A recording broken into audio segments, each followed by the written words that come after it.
ನಮಸ್ಕಾರ ರೈತ ಬಾಂಧವರೇ.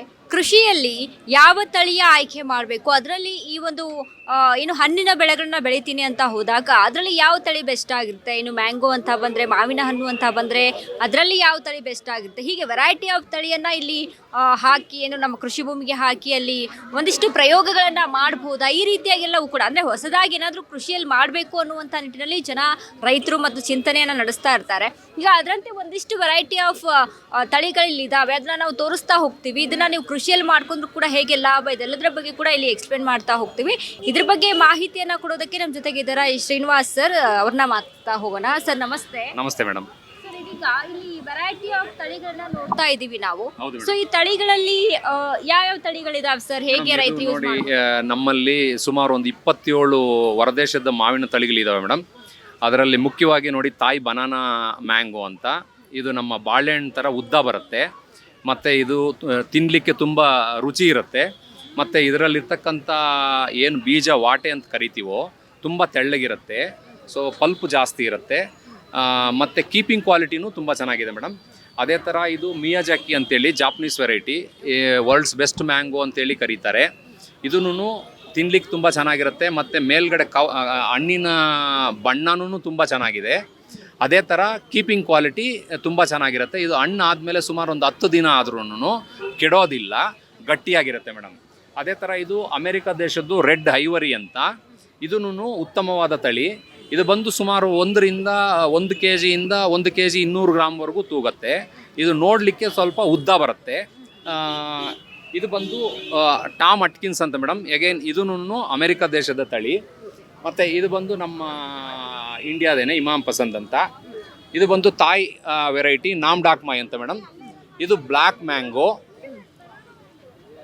ಇದು ಬಂದು ಮಾಮೂಲಿ ನಮ್ಮ ದೇಶದ ತಳಿ ಮಲ್ಗೋಬಾ. ಇದು ಬಂದು ತಾಯಿ ಕಟ್ಟಿಮೋನಿ ಅಂತ, ವರ್ಷ ಪೂರ್ತಿ ಬರ್ತಕ್ಕಂಥ ಮಾವು, ಸರ್ವಋತು ಮಾವು ಅಂತಲೂ ಕರಿತೀವಿ. ಇದು ಸುಮಾರು ನಮ್ಮ ಮಲ್ಲಿಕಾ ಮಾವಿನಣ್ಣ ಹೋಳುತ್ತೆ ಇದು, ಅಂದರೆ ಅದೇ ಥರನೇ ರುಚಿ ಇರುತ್ತೆ, ಮತ್ತು ಅದೇ ಥರ ಗಾತ್ರ ಬರುತ್ತೆ. ಇದು ವರ್ಷ ಪೂರ್ತ ಬಿಡ್ತಕ್ಕಂಥ ಮಾವಿನ ತಳಿ. ಈ ತಳಿಯನ್ನು ರೈತರು ಸದುಪಯೋಗ ಪಡಿಸ್ಕೋಬೋದು ಮೇಡಮ್.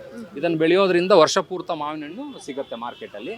ಇದು ನೋಡಿ, ಇದು ಕಿಂಗ್ ಆಫ್ ಚಕಪತ್ ಅಂತೇಳಿ, ಇದು ಒಂದು ಉತ್ತಮವಾದ ತಳಿ. ಮತ್ತು ಇದು ಬಂದು ಶುಗರ್ ಬೇಬಿ ಅಂತ, ಸಕ್ಕರೆ ಗುಟ್ಲಿ ಅಂತ, ಇದು ಒಂದು ನಮ್ಮ ಕೃಷ್ಣಗಿರಿ ತಮಿಳುನಾಡು ವೆರೈಟಿ. ಮೊದಲು ತುಂಬ ಇತ್ತಿದು, ಆಮೇಲೆ ಇತ್ತೀಚಿನ ದಿನಗಳಲ್ಲಿ ಮತ್ತೆ ಇದು ಹೆಚ್ಚಿಗೆ ಸುದ್ದಿಯಲ್ಲಿದೆ. ಸಣ್ಣ ಗಾತ್ರದ ಹಣ್ಣು ತುಂಬ ಚೆನ್ನಾಗಿರುತ್ತೆ. ಇದು ಬಂದು ಮಲ್ಗೋಬಾ ಮಾವು ಮೇಡಮ್, ಇದು ನಮ್ಮ ದೇಶದ ತಳಿ. ಇದು ಬಂದು ಮಲ್ಲಿಕಾ, ಇದು ನಮ್ಮ ದೇಶದ ತಳಿ, ಇದು ಉತ್ತಮವಾದ ತಳಿ. ಆಮೇಲೆ ಇದು ಬಂದು ಬಾಂಗ್ಲಾದೇಶದ್ದು ತಳಿ ಮೇಡಮ್, ಇದು ಬಾರಿ 13 ಅಂತ, ಬಾಂಗ್ಲಾ ಅಗ್ರಿಕಲ್ಚರ್ ರಿಸರ್ಚ್ ಇನ್ಸ್ಟಿಟ್ಯೂಟ್ ಅವರು ಅಭಿವೃದ್ಧಿಪಡಿಸಿರ್ತಕ್ಕಂಥ ತಳಿ ಇದು. ಇದು ಬಂದು ಥಾಯ್ಲ್ಯಾಂಡ್ ದೇಶದ್ದು ತಾಯ್ 4 kg ಮಾವು ಅಂತೇಳಿ, ಇದು ಸುಮಾರು 4 ರಿಂದ 5 kg ಗಾತ್ರ ಬರುತ್ತೆ. ಇದು ಬಂದು ಆಸ್ಟ್ರೇಲಿಯಾ ದೇಶದ್ದು ಆಸ್ಟಿನ್ ಮ್ಯಾಂಗೋ ಅಂತ ಹೇಳಿ, ಇದು ಕಲ್ಲರೆಲ್ಲ ತುಂಬ ಕೆಂಪು ಬಣ್ಣ ಬರುತ್ತೆ ಹಣ್ಣಿನ ಹೊರಭಾಗದಲ್ಲಿ, ಒಳಗಡೆ ಮತ್ತು ಎಗೇನ್ ಪ್ರತಿಯೊಂದು ಹೊರದೇಶದ ತಳಿಗಳೂ ನಿಮಗೆ ವಾಟೆ ತುಂಬ ಕಮ್ಮಿ ಇರುತ್ತೆ, ಅಂದರೆ ಬೀಜದ ಗಾತ್ರ ತುಂಬ ತೆಳ್ಳಗಿರುತ್ತೆ, ಪೇಪರ್ ಗಾತ್ರ ಇರುತ್ತೆ. ಇದು ಹಾಗೇನೇ ಒಂದು ಉತ್ತಮವಾದ ಬ್ರುನಾಯ್ ಕಿಂಗ್ ಅಂತ, ಇದು ತುಂಬ ಒಳ್ಳೆ ವೆರೈಟಿ. ಅದಾದಮೇಲೆ ಇನ್ನೊಂದು ತಾಯ್ ಜಂಬೂರ ಅಂತ, ಇದು ಒಂದು ಉತ್ತಮವಾದ ತಳಿ. ಆಮೇಲೆ ಇದು ಬಂದು ಆಸ್ಟ್ರೇಲಿಯಾ ದೇಶದ್ದು ಆಸ್ಟಿನ್ ಮ್ಯಾಂಗೋ ಅಂತ, ಇದು ಒಂದು ಉತ್ತಮವಾದ ತಳಿ. ಆಮೇಲೆ ಇದು ಬ್ರೆಡ್ ಫ್ರೂಟ್ ಅಂತ ಮೇಡಮ್, ಇದು ಮೆಕಡೋಮಿಯಾ ಅಂತ ನಟ್ಸಲ್ಲಿ ತುಂಬ ಫೇಮಸ್ಸು. ಅದೇ ಥರ ಇದೊಂದು BN7 ಅಂತ, ಇದು ಒಂದು ಉತ್ತಮವಾದ ಮಾವಿನ ತಳಿ. ಇದು ಬಾಲ್ನಗರ್ ಅಂತ ಸೀತಾಫಲ, ಕಸ್ಟರ್ಡ್ ಆಪಲ್ ಸೀತಾಫಲ ತಳಿ ಮೇಡಮ್. ಇದು ತುಂಬ ಚೆನ್ನಾಗಿರುತ್ತೆ, ರುಚಿನೂ ಇರುತ್ತೆ. ಅದೇ ಥರ ಇದು ಅಮೆರಿಕ ದೇಶದ್ದು ರೆಡ್ ಪಾಮರ್ ಅಂತ ಮಾವು, ಇದು ಗುಂಡಿಗೆ ಬರುತ್ತೆ. ಇದೂ ಒಂದು 600 ರಿಂದ 700 ಗ್ರಾಮ್ ತೂಕ ಬರುತ್ತೆ. ಇದು ಮಲೇಷಿಯನ್ ರೆಡ್ ಗಾವಾ ಅಂತ. ಇದರದ್ದು ಏನು ವಿಶೇಷತೆ ಅಂತಂದರೆ, ಈ ಗಿಡ ಅಲಂಕಾರಿಕ ಗಿಡವಾಗಿಯೂ ಬಳಸ್ಬೋದು. ಹೇಗೆ ಅಂತಂದರೆ, ಇದು ಈ ಎಲೆಗಳು ಕೆಂಪಿರುತ್ತೆ, ಮತ್ತು ಕಾಯಿ ಬಣ್ಣನೂ ಕೆಂಪಿರುತ್ತೆ, ಒಳಗಡೆ ಕಟ್ ಮಾಡಿದಾಗ್ಲೂ ಅದರೊಳಗಡೆ ಕೆಂಪಾಗಿರುತ್ತೆ. ಸರ್, ಇದೀಗ ಇಲ್ಲಿ ಎಲ್ಲಾ ತರದ ತಳಿಗಳಿದಾವೆ, ಎಲ್ಲಾ ಫ್ರೂಟ್ಸ್ಗೆ, ಅಂದರೆ ಎಲ್ಲ ಹಣ್ಣಿನ ತರಹದ ತಳಿಗಳಿದಾವೆ. ಸೊ ಇವನ್ನೆಲ್ಲವೂ ಕೂಡ ಈಗ ನಿಮಗೆ ಬೇಕು ಅಂತ ಅಂದರೆ ನಿಮ್ಮನ್ನ ಕಾಂಟ್ಯಾಕ್ಟ್ ಮಾಡ್ಬೋದು. ನಮ್ಮದು ಸಪ್ತಗಿರಿ ನರ್ಸರಿ ಫಾರ್ಮ್ ದೇವನಹಳ್ಳಿ ಹತ್ರ ಇರೋದು ನಮ್ಮದು ನರ್ಸರಿ. ನಾನು ಇದೇ ಅಗ್ರಿಕಲ್ಚರ್ ಕಾಲೇಜಲ್ಲಿ MSc ಮಾಡಿದ್ದೀನಿ. ನಮ್ಮಲ್ಲಿ ಆಲ್ಮೋಸ್ಟ್ ಒಂದು 225ರಿಂದ 230 ತಳಿಗಳು ಸಿಗ್ತವೆ. ಯಾವುದೇ ತೊಗೊಳ್ಳಿ, ನೀವು ಸೀಬೆ ತೊಗೊಳ್ಳಿ, ಸೀಬೆಯಲ್ಲಿ ಒಂದು 5-6 ತಳಿಗಳಿದ್ದಾವೆ. ಮತ್ತು ಮೂಸಂಬಿ ತೊಗೊಳ್ಳಿ, ಕಿತ್ತಲೆ ತೊಗೊಳ್ಳಿ, ಯಾವುದಾದ್ರೂ ಯಾವ ಹಣ್ಣಿನ ಗಿಡ ಬೇಕಾದರೂ ನಮ್ಮಲ್ಲಿ ಸಿಗತ್ತೆ. ಉತ್ತಮವಾದ ಒಂದು 10ರಿಂದ 12 ತಳಿಗಳು, ಹಲಸಿನ ತಳಿಗಳು ಸಿಗ್ತವೆ.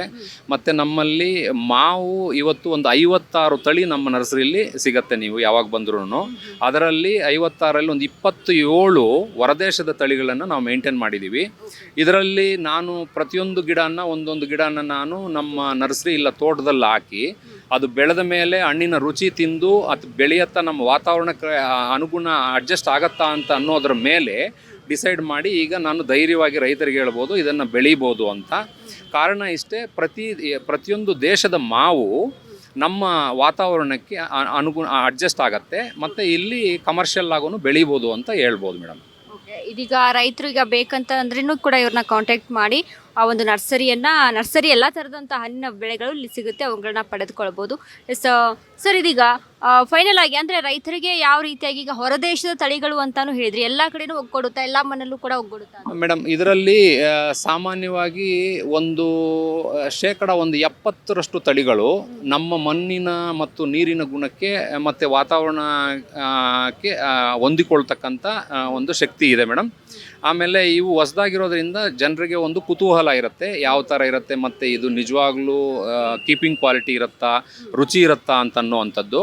ಬಟ್ ತುಂಬಾ ಚೆನ್ನಾಗಿದ್ದಾವೆ. ಕೆಲವೊಂದು ಈಗ ತಾಯಿ ಕಟ್ಟಿಮೋನಿ ಅಂತ ಏನು ಹೇಳಿದ್ವು, ಅದು ಪ್ರತಿಯೊಬ್ಬ ರೈತರು ಬೆಳಿಬೋದು. ಯಾಕೆಂದರೆ ಅನ್ಸೀಸನಲ್ಲಿ ಮಾವಿಗೆ ತುಂಬ ಬೇಡಿಕೆ ಇರುತ್ತೆ. ಆ ತಳಿಯನ್ನು ಅನ್ಸೀಸನ್ನಲ್ಲಿ ಬೆಳೆದಾಗ ರೈತರಿಗೆ ಒಂದು ಒಳ್ಳೆಯ ಆದಾಯ ಬರುತ್ತೆ. ಸೀಸನ್ನಲ್ಲಿ ಏನು ಬರುತ್ತೋ ಅದರದ್ದು ದುಪ್ಪಟ್ಟು ರೇಟು ಸಿಗುತ್ತೆ ಮೇಡಮ್. ಈಗ ಅನ್ ಸೀಸನ್ನಲ್ಲೂ ಕೂಡ ಬೆಳಕು? ಹೌದು ಮೇಡಮ್, ಹೌದು ಮೇಡಮ್. ಅಂದರೆ ಎಲ್ಲ ಸೀಸನಲ್ಲೂ ಬರುತ್ತೆ? ಎಲ್ಲ ಸೀಸನಲ್ಲೂ ಬರುತ್ತೆ ಮೇಡಮ್, ವರ್ಷ ಪೂರ್ತಿ ಬರುತ್ತೆ. ಸರ್ವಋತು ಮಾವು ಅಂತ ಕರಿಬೋದು. ಇದಕ್ಕಿಂತ ಮುಂಚೆ ನಾವು ತಾಯಿ ಆಲ್ ಟೈಮ್ ಅಂತ ಬೇರೆ ನಮ್ಮ ದೇಶದ ಕೆಲವು ತಳಿಗಳಿದ್ವು. ಆ ತಳಿಗಳದ್ದು ಏನಪ್ಪ ನ್ಯೂನ್ಯತೆಗಳಿದ್ವು ಅಂತಂದರೆ, ಆ ತಳಿ ಬರೀ ಉಪ್ಪಿನಕಾಯಿ ಮತ್ತು ಚಟ್ನಿ ಇಲ್ಲ ಚಿತ್ರಾನ್ನಕ್ಕೆ ಹಾಕ್ಕೊಳ್ಳೋಕ್ಕೆ ಮಾತ್ರ ಸೂಕ್ತವಾಗಿತ್ತು. ಆದರೆ ಈ ಥಾಯ್ಲ್ಯಾಂಡ್ ದೇಶದ ಈ ತಾಯಿ ಕಟ್ಟಿಮೋನಿ ಏನು ತಳಿ ಇದೆಯೋ, ಇದು ತಿನ್ನಲಿಕ್ಕೂ ಕೂಡ ತುಂಬ ಚೆನ್ನಾಗಿರುತ್ತೆ. ಸ್ವಲ್ಪ ಹೆಚ್ಚು ಕಮ್ಮಿ ನಮ್ಮ ಮಲ್ಲಿಕಾ ಮಾವಿನ ಹಣ್ಣು ತಿಂದರೆ ರುಚಿ ಮತ್ತು ಅದರ ಬಣ್ಣ ಏನಿರುತ್ತೋ ಅದೇ ಥರ ಇರುತ್ತೆ. ಆ ಗಾತ್ರದಲ್ಲಿ ಅದಕ್ಕಿಂತ ಒಂದು ಸ್ವಲ್ಪ ಚಿಕ್ಕದಾಗಿರುತ್ತೆ ಮೇಡಮ್. ಇದೀಗ ವೆರೈಟಿ ಆಫ್ ತಳಿಗಳ ಬಗ್ಗೆ ತಿಳಿಸ್ಕೊಡ್ರಿ sir. Thank you so much. ಧನ್ಯವಾದ ಮೇಡಮ್, ಥ್ಯಾಂಕ್ ಯು. ನೋಡಿದ್ರಲ್ಲ ವೀಕ್ಷಕರೇ, ಈಗ ಮಾವು ಬೆಳಿಬೇಕು ಅಂತ ಅಂದರೆ ಒಂದೇ ತಳಿಯನ್ನು ಅವಲಂಬಿತವಾಗೋದಲ್ಲ, ಇನ್ನು ಎಲ್ಲ ರೀತಿಗೆ ಈಗ ಹೊರದೇಶದ ತಳಿಗಳು ಕೂಡ ಇದಾವಂತೆ, ವರ್ಷ ಪೂರ್ತಿ ಇಳುವರಿನ ಪಡೆದುಕೊಳ್ಬೋದು ಅಂತೆ. ಸೊ ಆ ರೀತಿಯಾದಂಥ ತಳಿಗಳು ಕೂಡ ಇದ್ದಾವೆ, ಅವುಗಳನ್ನು ಕೂಡ ನೀವು ರೆಫರ್ ಮಾಡ್ಕೊಂಡು ಅವುಗಳ ಕೂಡ ನೀವು ಬೆಳೆಸ್ಕೊಂಡ್ರಿ ಅಂತ ಅಂದರೆ ವರ್ಷ ಪೂರ್ತಿ ಲಾಭವನ್ನು ಪಡಿಬೋದು. ಅನ್ ಸೀಸನಲ್ಲೂ ಕೂಡ ಮಾವಿನ ಹಣ್ಣನ್ನು ಪಡೆದುಕೊಂಡು ಮಾರ್ಕೆಟಿಂಗ್ ಮಾಡ್ಬೋದು ಅಂತ ಹೇಳ್ಬೋದು. Thank you.